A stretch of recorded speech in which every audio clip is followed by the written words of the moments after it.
बताऊंगी कि जो पहली बार करवा चौथ का व्रत करेंगी उन महिलाओं को, उन भक्तों को क्या क्या करना चाहिए, क्यों नई चीज़ें ले आना चाहिए। जैसे कि बहुत सारी आप लोग बोलते हो कि हमारे मायके से नहीं आता है, जो भी है, तो आपको पूरा आपको बताऊंगी कि आपको मायके से नहीं आता तो आप क्या करें, सास नहीं है तो क्या करें, इसका भी बताऊंगी कि सासू को देना चाहिए पहली थाली। तो ये सभी कुछ बताऊंगी इस वीडियो में। तो सबसे पहले आप हमारे चैनल आसान ज़िंदगी को सब्सक्राइब कर लें। आने वाले समय में ढेर सारे और जो पर्व त्यौहार हैं उनके वीडियो तुरंत आपको मिलता रहेगा। जो नए लोग जो व्रत करेंगे उनके लिए बता रही हूँ कि उनके लिए पहली बार सभी कुछ नई चीज़ें होनी चाहिए। ऐसा नहीं कि और किसी का है, किसी जेठानी का है या किसी सास का है तो उसको हम लेकर पूजा करें। आप अपने लिए, ये उनके लिए है जो पहली बार पूजा कर रही हैं, वो अपने लिए नई चलनी, नई थाली, नया 4 करवा, नई साड़ी, जो कि एक साड़ी जो है आपको सास को देनी है पहली बार, फिर आप हर बार दे न दे कोई मतलब नहीं है, फिर उद्यापन के समय देना होता है। एक अच्छी साड़ी लें। जैसे मैं हर बार बताती हूँ, भगवान को कुछ चढ़ाना होता है या किसी को कुछ देना होता है तो दुकान में बोलते हैं कि भगवान को ही तो चढ़ाना है, दे दो ऐसे, या किसी को देना है दे दो ऐसे।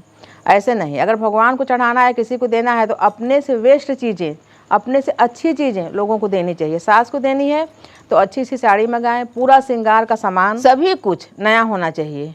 पहली थाली सास को दिया जाता है। ऐसे बहुत सारे लोग बोलते हैं हमारी सास नहीं है तो बड़ी जेठानी है उनको दो, बड़ी जेठानी नहीं है तो बड़ी ननद है उनको दो, बड़ी ननद भी नहीं है, देश प्रदेश में कहीं भी आप हो, तब करवा माता को अपनी साक्षी मानकर उनसे आज्ञा लो कि हे माता, हमारे इन रिश्तेदारों में से इस समय हमारे पास कोई नहीं है, तो आपको ही हम सास, दात्री, देवी, रक्षक सभी कुछ मान के, आपको ही साक्षी मान के इस व्रत को कर रही हूँ माता रानी, और ये थाली आपको ही समर्पण करती हूँ, आपसे ही आशीर्वाद लेती हूँ।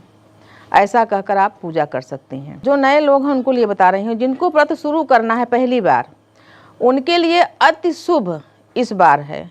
मतलब साल में कभी कभी आता है ऐसा, जो कि चंद्रमा रोहिणी नक्षत्र में, यानी कि इस दिन 20 अक्टूबर को, आगे मुहूर्त भी बताऊंगी, 20 अक्टूबर 2024 को दिन रविवार, चंद्रमा रोहिणी नक्षत्र में, यानी कि जब आपको पूजा करना होगा रात्रि को 12:50 पर चंद्रमा रोहिणी नक्षत्र में चले जाएंगे। पूरी रात्रि रोहिणी नक्षत्र रहेगा। इस नक्षत्र, रोहिणी क्या है, दक्ष की 27 कन्याओं में से एक कन्या है रोहिणी, जिनका विवाह और भी कन्याओं के साथ चंद्रदेव के साथ हुआ था, लेकिन चंद्रदेव और बाकी लोगों को पसंद नहीं किए, सिर्फ रोहिणी को पसंद किए, और रोहिणी उनकी अति प्रिय पत्नी हैं। तो रोहिणी नक्षत्र में जब चंद्रमा होता है, जैसे कि भगवान कृष्ण का जन्म रोहिणी नक्षत्र में बहुत शुभ माना गया, रोहिणी नक्षत्र में बुधवार के दिन हुआ था। तो रोहिणी नक्षत्र में जब चंद्रदेव होते हैं, और चंद्र की ही पूजा विशेष है, श्री गणेश की पूजा विशेष है, शिव पार्वती की पूजा इसमें की जाती है। तो जो पहली बार व्रत शुरू करेंगे और जो पहले से भी व्रत कर रहे हैं, इस नक्षत्र में किया हुआ संकल्प, दान, पुण्य, व्रत, पूजा, अर्घ देना, ये सभी विधियों का, सभी ये धार्मिक मान्यताओं का, जो धार्मिक कार्य आप करोगे, इनका जो फल है ये 4 गुना बढ़ जाएगा, 4 गुना से कई गुना बढ़ जाएगा। तो रोहिणी नक्षत्र, जैसे कि तमाम अफवाह फैलाए हैं कि भद्रा का साया है, आपको कौन पंडित जी बोले कि भद्रा का साया है? आप पूजा कब करोगे? शाम को। चंद्रमा कब निकलेंगे? 7:55 पर, कभी कभी 8 बजे और 8:10 पर, कभी कभी कहीं कहीं लेट में भी निकलते हैं।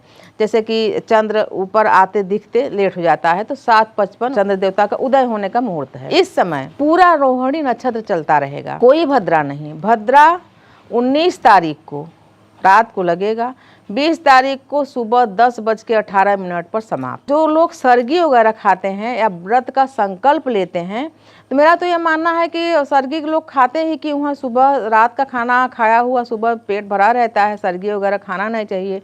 शुभता है, शुभता के कारण सास देती है तो उनको ले लेना चाहिए। और आपका जैसे भी वो जो संकल्प है, जो करवा चौथ के व्रत का संकल्प है, वो आप रोहिणी नक्षत्र में लें, यानी 10-18 बीत जाने दें, फिर व्रत का संकल्प लें। जो पहली बार कर रही हैं और जो हर साल कर रही हैं वो भी संकल्प लें। रोहिणी नक्षत्र जब लग जाए तब संकल्प लें व्रत का। चंद्रोदय होने पर पूजा पाठ होता है, तो आपको मैं बता रही हूँ कि कोई भी भद्रा का साया नहीं है, आप बिल्कुल न डरें।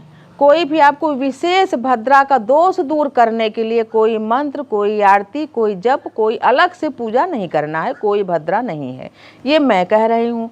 अगर कोई पंडित जी आपको बोल रहे हैं, वो भी ये जो भद्रा है इनका मान्यता स्वर्ग में है, अगर आप पंडित जी कोई बोलते हैं तो हमसे बात करा देना, कोई भद्रा नहीं है। बल्कि इस बार बता तो रही हूँ, रोहिणी नक्षत्र लगने के कारण अति शुभता बढ़ गई है, चंद्रदेव आपके ऊपर खूब प्रसन्न होंगे।